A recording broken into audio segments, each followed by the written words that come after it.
আর চলবে না আইআরসিটিসির পুরনো অ্যাপ, বুক করা যাবে না ট্রেনের টিকিট, জানিয়ে দিলেন রেলমন্ত্রী অশ্বিনী বৈষ্ণব। কিন্তু কেন, কবে থেকেই বা বন্ধ হচ্ছে এই অ্যাপ?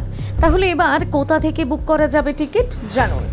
রাজস্থানের জয়পুরে MNITর একটি অনুষ্ঠান হচ্ছিল। সেখানে পড়ুয়াদের সঙ্গে আলাপচারিতার সময় এক ছাত্রী সরাসরি রেলমন্ত্রীর কাছে অভিযোগ জানান। বলেন, টিকিট বুকিংয়ের সময় প্রায় ক্যাপচার সমস্যা হয়, সার্ভার স্লো হয়ে যায় এবং লক্ষ লক্ষ যাত্রীকে ভোগান্তির শিকার হতে হয়। অভিযোগ শোনা মাত্র মঞ্চ থেকে এক আধিকারিককে ফোন করেন রেলমন্ত্রী অশ্বিনী বৈষ্ণব। তিনি জানতে চান মাত্র 30 দিনের মধ্যে নতুন ওয়েবসাইট তৈরি করা সম্ভব কিনা। ইতিবাচক উত্তর পাওয়ার পর তিনি ঘোষণা করেন আগামী 15 জুলাইয়ের মধ্যে নতুন আইআরসিটিসি ওয়েবসাইট চালু হবে। सभी स्टूडेंट्स की डिमांड है आईआरसीटीसी की नई वेबसाइट बननी चाहिए।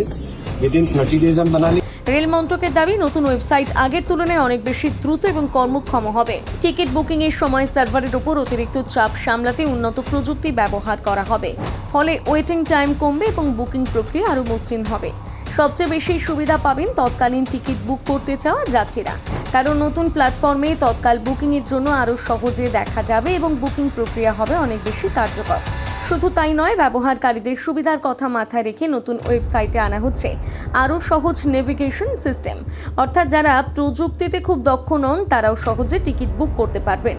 এদিকে আইআরসিটিসি শুধু টিকিট বুকিং নয়, প্রযুক্তির ব্যবহার বাড়াচ্ছে অন্যান্য ক্ষেত্রেও।